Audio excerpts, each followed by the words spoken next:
अभिमान से बोलते थे, लेकिन वो बदलाव आया और कहते थे कि वहां खून की नदियां बह जाएंगी। खून की नदियां तो छोड़ो कि एक तितर भी पर नहीं मार सका वहां पर, जिस तरीके से 370 धारा हटी। और आज वो पूरा कश्मीर अपने देश के साथ जुड़ा हुआ है। यहां तक कि जो दूसरी साइड वाले लोग भी हैं वो भी परेशान हो रहे हैं कि भाई हिंदुस्तान में तो इतना कुछ मिल रहा है। अब देखिए, राम मंदिर की लड़ाई 600 साल से वो लड़ाई चल रही थी।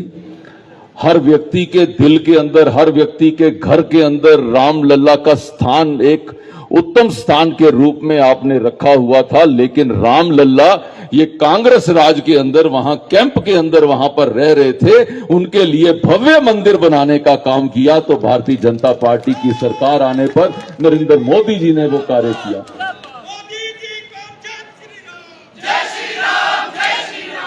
हमारे यहां पर हमारी बहनें आज बड़ी गिनती में आज यहां पर हैं।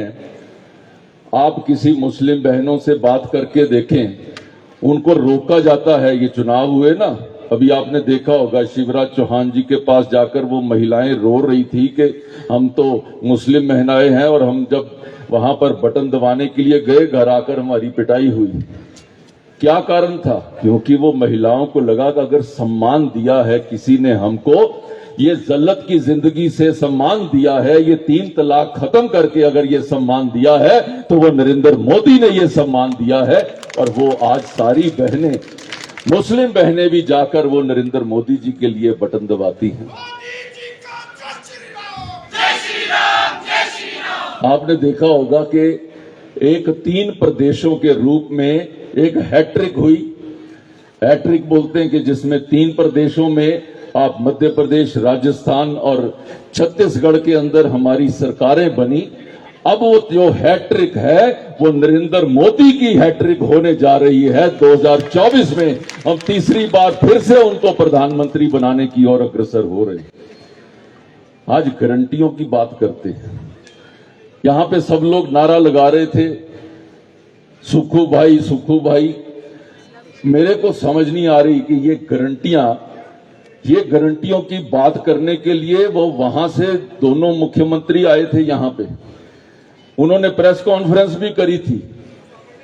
और यहां पर जिस वक्त उधर का चुनाव हुआ तो वहां पर इनका भांडाफोड़ करने के लिए जयराम जी वहां पर गए और उन्होंने बताया कि भाई हिमाचल को जो गारंटियां दी थी उसका हाल क्या हो रहा है।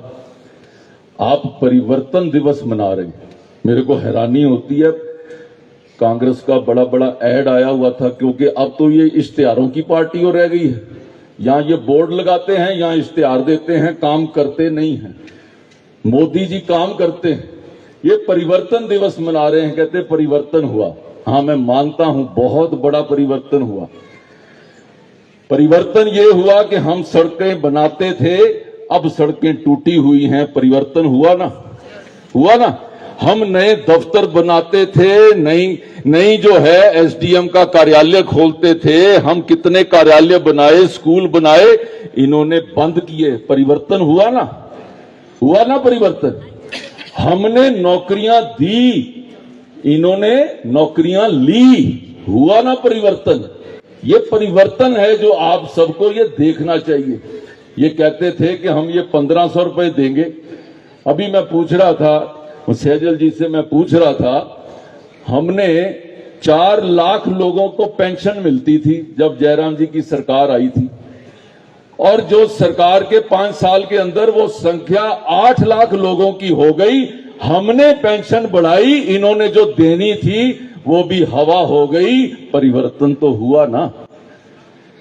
ये कहते थे कि जी आपने लोन लिया है, ये हमारे को बोलते थे।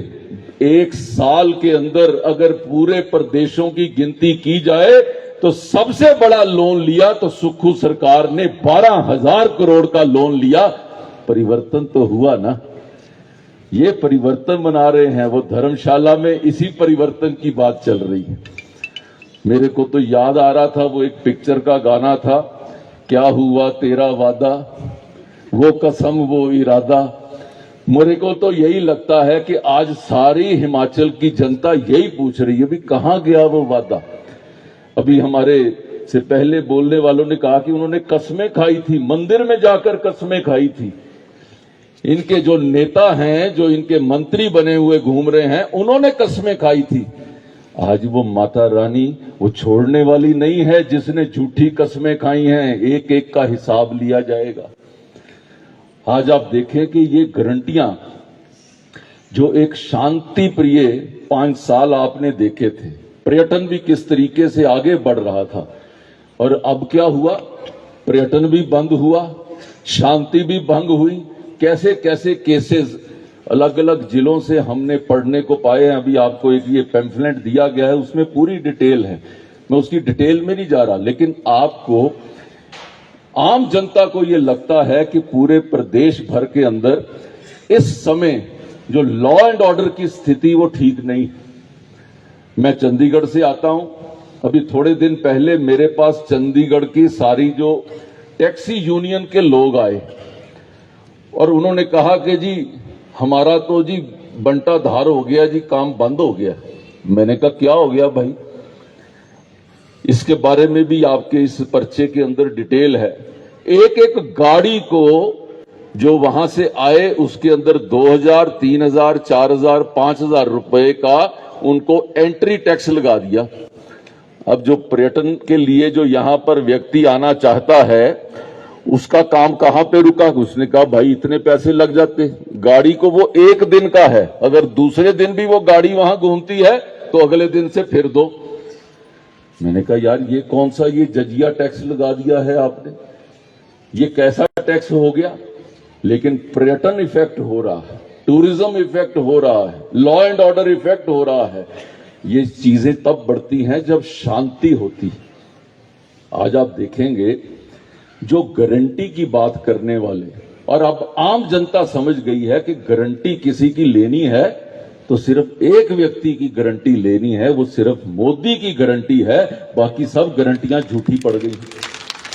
क्या कारण है?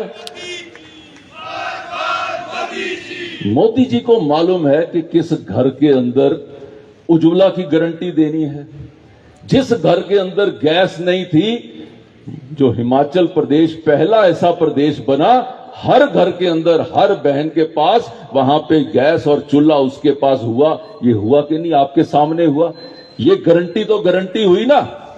अगर आप इससे याद करो, आप इससे पहले का समय याद करो, मोदी जी के आने से पहले का समय याद करो, जब एक सिलेंडर नहीं घर में होता था तो घर की महिला भी बोलती थी भाई सिलेंडर नहीं है, रोटी खानी है तो सिलेंडर का अरेंजमेंट करके लाओ पहले। तो आप उसके सिलेंडर को खरीदने में भी पैसे एक्स्ट्रा भी देते थे। ये होता था कि नहीं होता था? भूल ना जाना भाई, ऐसा होता था। आज सिलेंडर कैसे आता है? आज आप एक फोन के ऊपर मिस्ड कॉल करते हो, मिस्ड कॉल करते आ जाता है। कोई वो कहता है चाहे क्यूआर कोड के ऊपर ही पेमेंट कर दीजिए।